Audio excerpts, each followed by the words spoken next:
Always interesting how people who have several births often make adjustments and learn lessons along the way that change where and how they give birth. My guest today gave birth to twins in a hospital, then her next baby at a birth center, and her most recent baby was born at home. It's an amazing journey. I know you're going to enjoy it as much as I am. Hi, I'm Deborah Pascali-Bonaro, founder and director of Orgasmic Birth and host of the Orgasmic Birth podcast. My guest today is Amy Greenfield. She's a 5 times Ironman, former classroom teacher, doula and birth photographer, and she always dreamed of being a mom. And she says, having babies is a dream come true. Welcome, Amy. I'm so honored to have you join us today. And I know that everyone's as curious as I am to hear an overview of your births and all your lessons learned. Well, thank you for having me. Yeah, I'm happy to share. So I started, actually my journey into motherhood started with 2 miscarriages back to back. And I was worried at the time that I may not be able to have my own children, which looking back, I feel silly I felt that way, but you know, pregnancy loss is really difficult. And luckily, Yes. yeah, I know how much worse it can be. So when I look back, I know it was not as bad. I know other people struggle a lot more than I did, but I conceived my twins, and it was a total surprise. Twins don't run in my family. I did nothing I just took care of myself after I had my miscarriages. I just focused on me and took care of being healthy and rebalancing my body after doing so much physical activity, doing Ironmans. So it was a total surprise. I'd gone in for an early ultrasound just to see a heartbeat because I hadn't seen one yet, and there were 2. So at the time I was with Kaiser, and I just followed the protocols and just went through my pregnancy, and it was a healthy twin pregnancy. And then at the end, I think I was on spring break, was still teaching, and I met a midwife I was at Michael's, and I met a midwife, and she kind of planted the seed of maybe just looking into different options.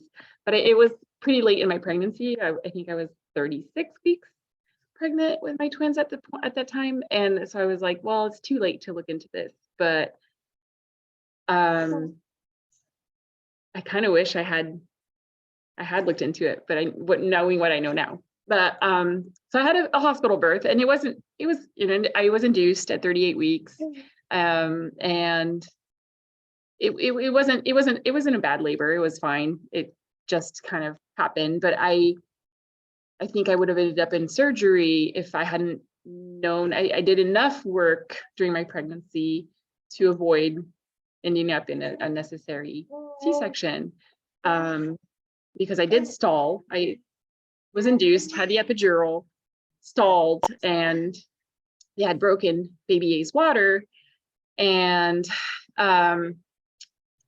gave me a time limit of when they should come out.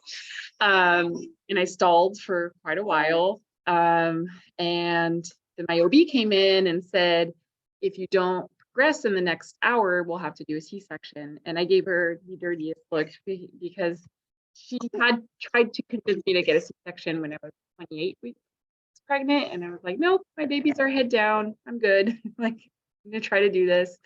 And I gave her a dirty look because she knew that everything that had happened was just against my birth plan, which had just not been followed at all.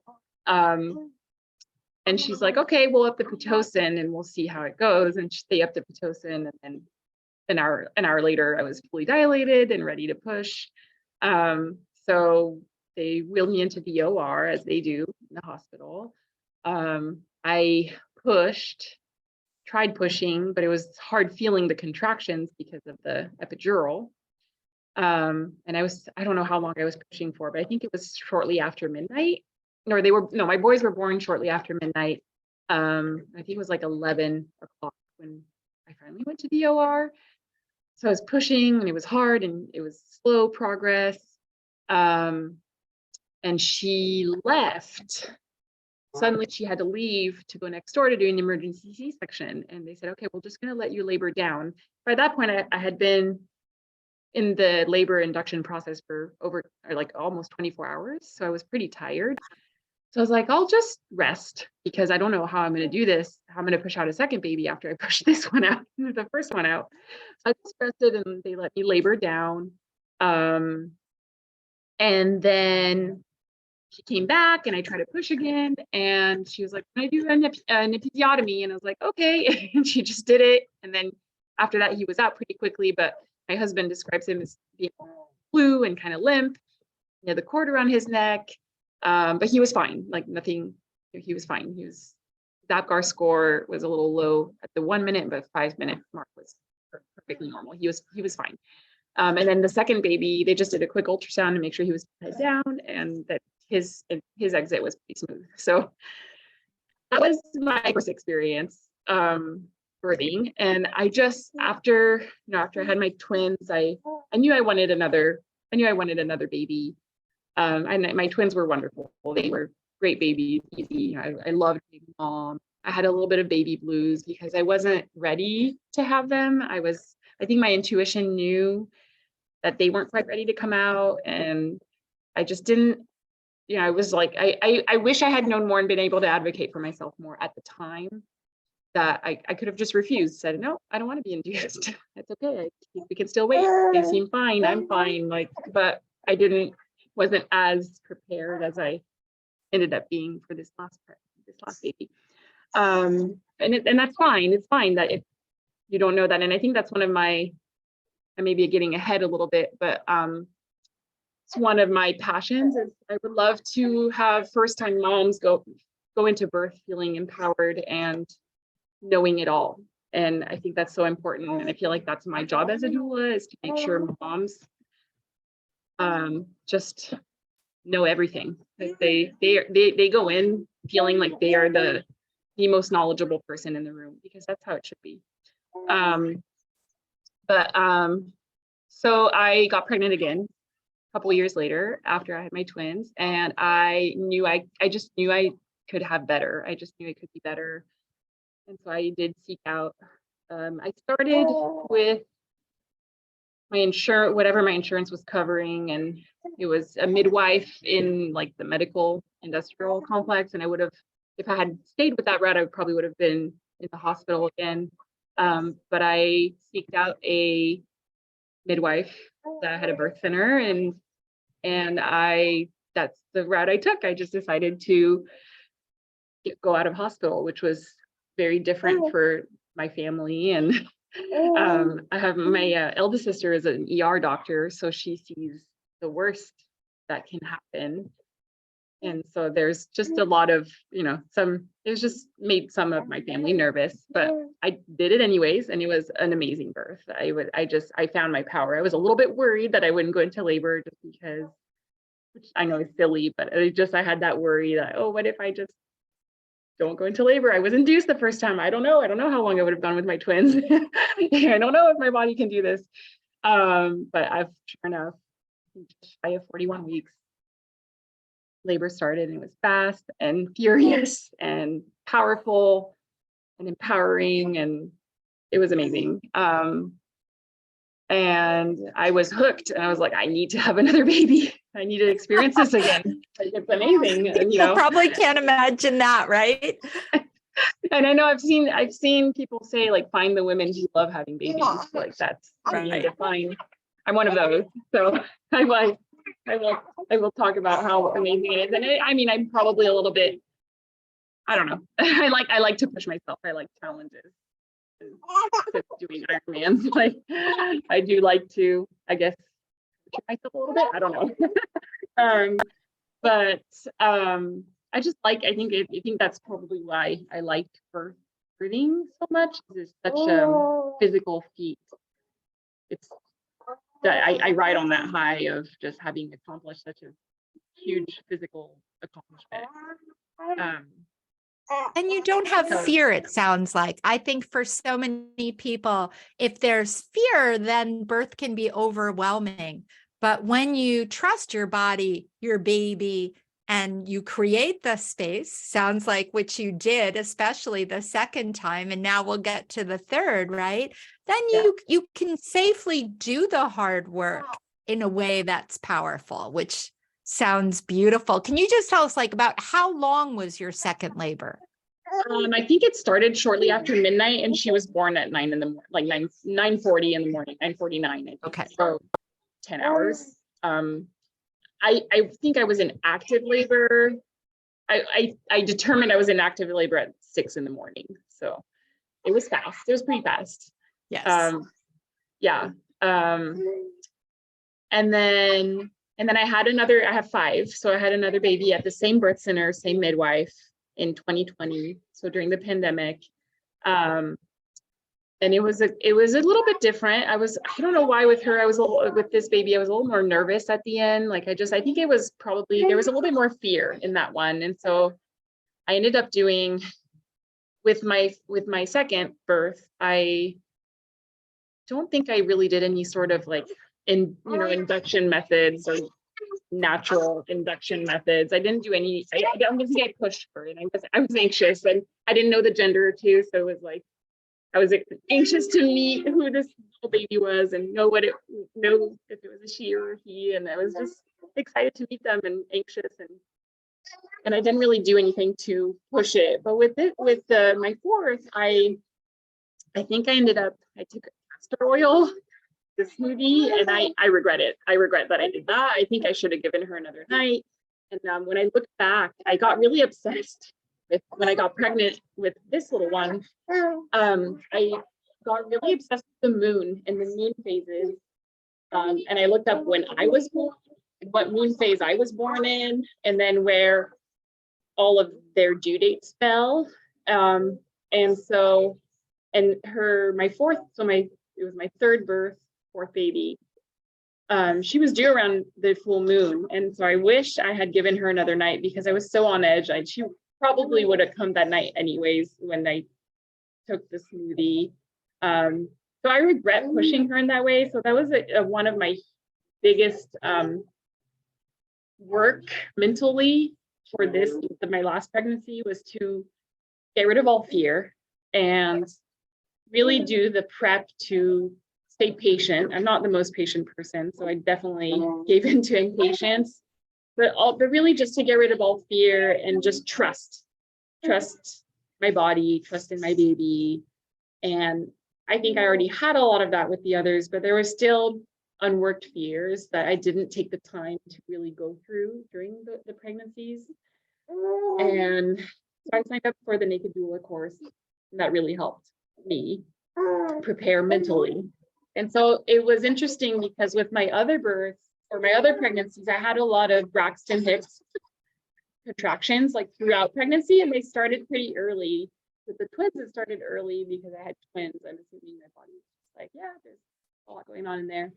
And then with both my other singletons, they were, I still experienced a lot of Braxton Hicks, but with this last one, I didn't experience hardly any. It was very calm. And I think it's because I was more in tune with pushing out fears. I did more of the mental work that I should have done earlier on in my journey, but sometimes it takes time to learn the lessons you need to learn.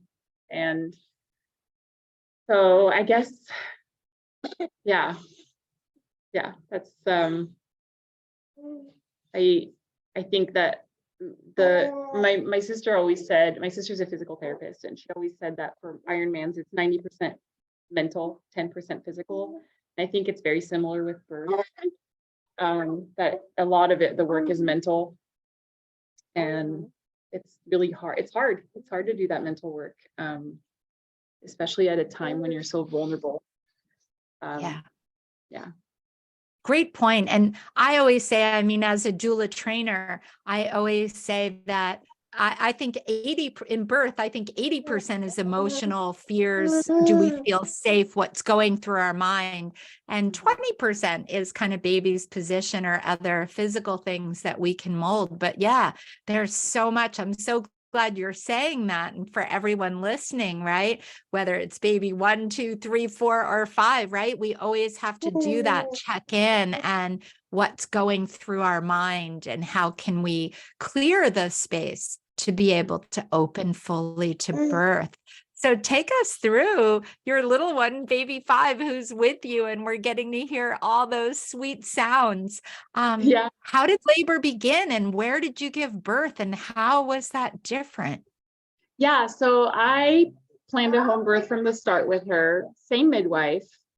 And it was I'm in California, Southern California, and it was the end of August, early September, and we had a heat wave. And I was 40 plus weeks pregnant. So it was very reminiscent to my 2020 birth because it was the same time of year, same sort of weather. And I described myself as kind of freaking out a little bit at the end of my 4th baby's pregnancy. And with this one, I was determined not to be that way. I was determined to stay peaceful and just calm and just keep those fears at bay. And I think I was pretty successful, and also stay patient, which is not my best quality. Patience is hard for me, but I made it through the week. Every day I just let it, I just went through each day and I could feel, so I got obsessed with this full moon idea. And I was like, when I saw her due date, she was due August 31st, but she was actually born on September 9th. And the full moon was September 9th, September 10th, that night. And when I saw, and I knew I was going to go over, there was no way I was going to be early. I just knew from the 2 previous pregnancies, I was like, no, there's no way I'm going to go for at least 41 weeks. I'm half French, and a lot of my friends in France, I think the European due dates are 41 weeks, not 40 weeks. So I just kind of, in my mind, I put that, I was like, okay, that's this due date, but I'm going to say my due date is like September 7th, which is right around the full moon. So I wouldn't be surprised if she comes September 9th, September 10th. And my godmother, I texted my godmother and I was like, wouldn't it be nice if she's planning a visit around this time? She lives in Paris. I was like, wouldn't it be nice if you could be here for the birth? And she was like, I was thinking exactly that. And then she gave me her ticket dates when she finally bought them. And she was like, oh yeah, I'm leaving on the 9th. And I was like, no, you should probably change it. You should probably change it. I'll probably still be pregnant. And she ended up leaving the morning of the 9th, and she was born that evening. So she did miss it, I was a little bit sad that she missed it, but it just wasn't meant to be, and that's okay. But so I tried my best to be patient, and I went into labor on Friday. And I did let my patients get to me a little bit. I did let my midwife do a sweep. And I don't know why I always regret doing something, because I know that they come when they come. But maybe, sometimes you just have to do something just for your own sanity and just to feel better. And so, sometimes I wish I would have been just a tad more patient, but it was fine. It didn't really help. It didn't do anything. She came 2 days later. So, but yeah, once labor started, I actually didn't believe I was in labor because she was OP, started labor OP. And so it was inconsistent the whole week. I could feel some contractions here and there, very sporadic in the evening, but not very many, but they were strong. And and then it would just not go in, and it would just not become anything. And so I was like, nothing's, it's not, I don't know. And so when I actually started labor, I think it was midday on Friday, I was home and my mom was there, and I was like starting to get a pattern of contractions. I had a little bit of back labor, which I'd never experienced before. All my babies usually started facing back the right way, so I'd never experienced back labor. So the radiating pain in the back was different. But it didn't scare me. I knew what it was, and I tried. I had talked to a friend of mine who's also a doula, and she was saying she did the tummy tuck during contractions, and that really helped. So I did that. I would feel the contraction coming on, and I would just stand against the wall and lift up my tummy, my belly while I was contracting. And I just went through the contractions, and my mom didn't tell me at the time, but she was like, yeah, I was watching you. And I was like, yeah, she's in labor, but she didn't want to get in my space. Like, she didn't want to impose. But she looked at me and she was like, yeah, things are starting to happen. She just knew. She had 4. I'm 3 of 4. So she knew. And I think she had I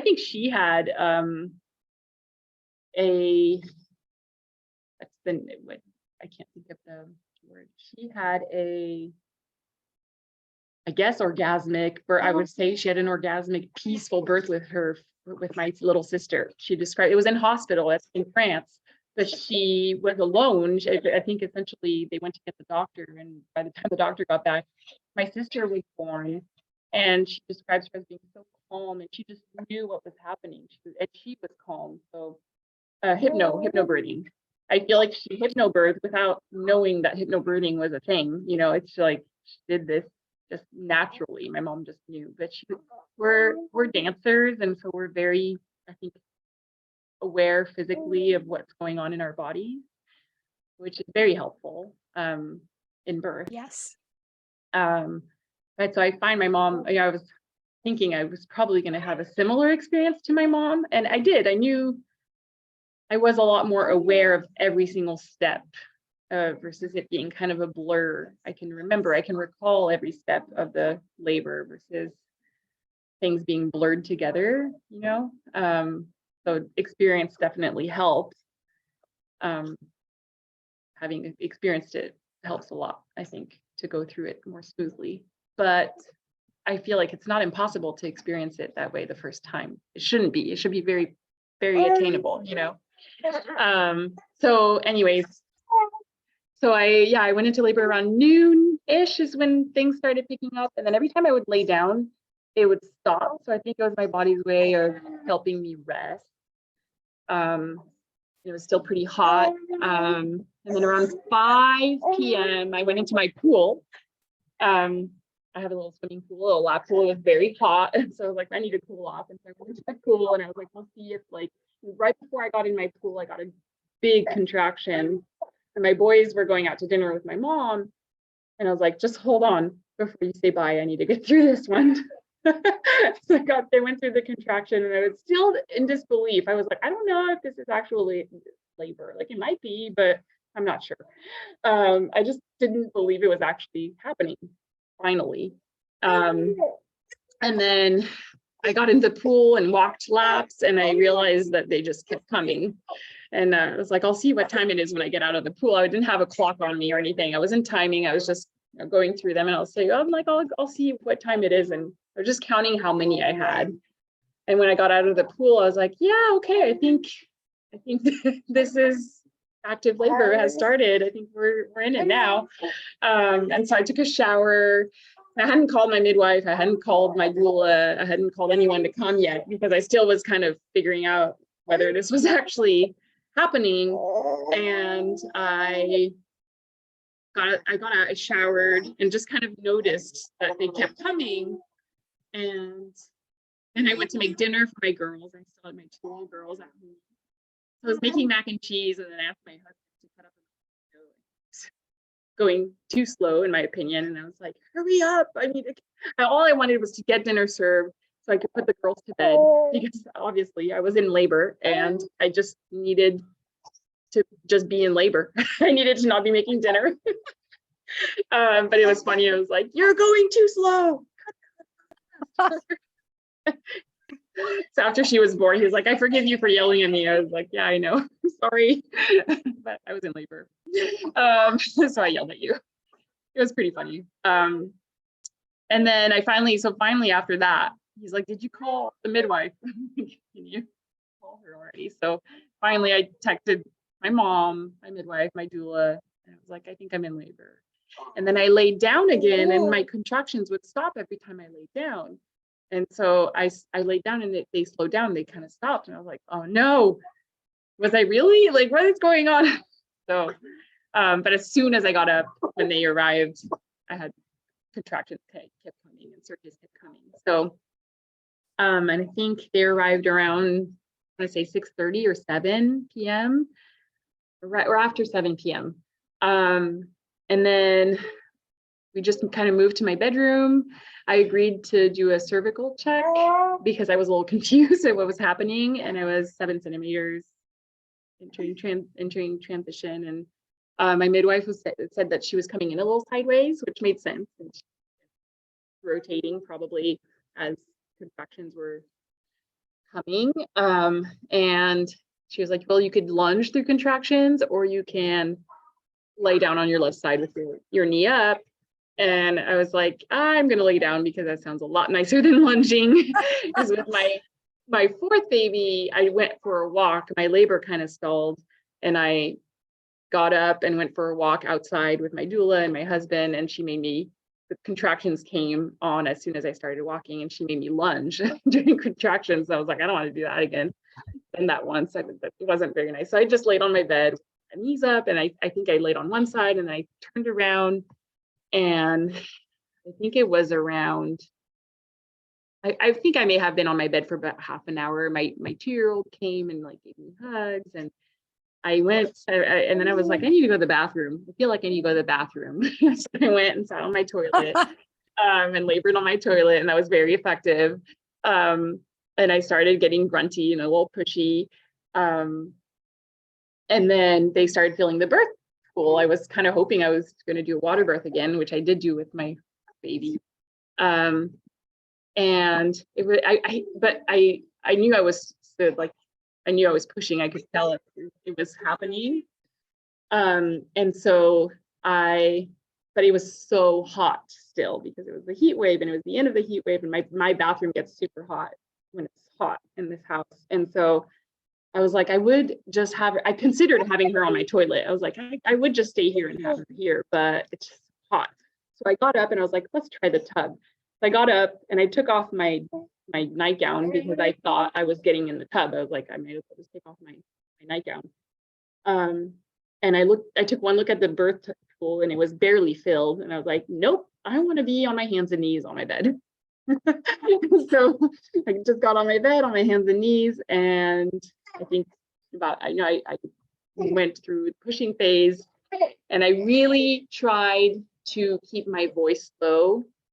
That was another thing. I really was trying to keep my jaw relaxed and my voice low because I was trying to avoid tearing, which I know is not the end of the world. I tore on my episiotomy line in my 2 previous births. And it was, it was fine. It wasn't bad. But I was like, if I can avoid that, that'd be great. So I was really trying to keep my voice low and keep my jaw relaxed. And it was hard. It was hard to do that. And I have a video, and I scream, and then I'm like, "Nope, low." And you can hear my voice like go from kind of screamy to low. Like I'm really working through it. And I finally, I pushed maybe, I don't know, a handful of times, and then her head came out, and I was like, I did it. Like I knew she came out, and I didn't tear like I had it before. Like I knew I achieved it. I was like, I was able to do it, like to slow down that phase instead of just being like, I want her out, and just push her out with all my might and grit my teeth.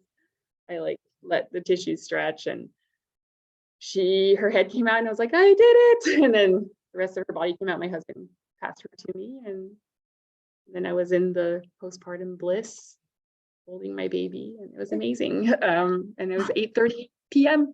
So, pretty fast too once it got going. But yeah, it was amazing. Wow. Yeah. Truly. And I mean, for me, that's an orgasmic birth, right? In your way, in your power, in your trust. Yeah. Right? Well, yeah, for sure. I definitely think it was, it was amazing. I mean, I think it's kind of like, right after I was like, never again. And then I could do it again if I had to. I would do it again if I had to. But yeah, just having that feeling of just so much power, so much empowerment, and every birthing person deserves that feeling,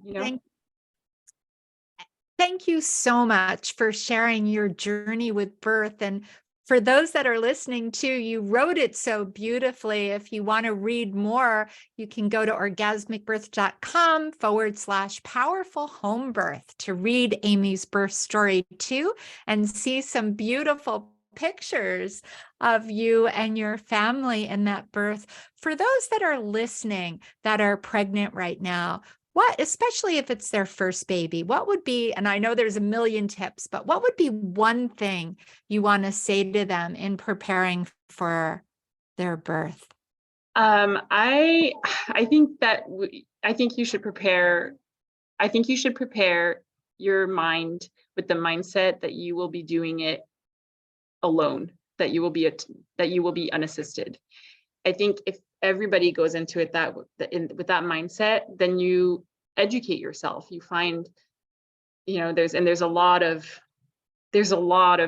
education available out there, and I can recommend some that I've been using just to educate myself as a doula. Even I didn't even do it during the last pregnancy, but that's where I would point others to really go into it feeling like you are the number one person who has all the knowledge on your baby and your pregnancy, because you are the expert, and we are made to feel like we're not the expert, but we are, so to educate yourself so much that you just know what's going on, you kind of know what to expect. Obviously you have to be open to deviations, but you can prepare yourself and have an idea of what to expect. Beautiful wisdom. Yeah. I agree. I often that's what I want to offer. Everyone. No, go ahead.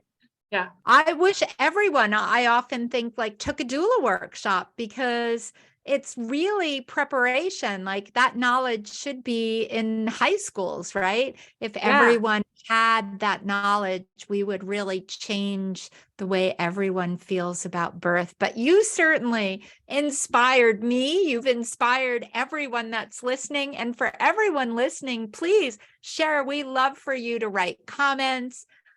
Definitely give us what you're taking away from Amy's story. And we always love to hear from you if you have a powerful, beautiful, blissful, orgasmic birth to share too. So thank you so much, Amy, for joining us today. Thank you for having me. I appreciate it. Yeah, well, we appreciate you. You're really inspiring us all. And to everyone listening, thank you for following us. We hope that you'll kind of hit that subscribe button so you don't miss an episode of the Orgasmic Birth Podcast. And we look forward to having you join us next time.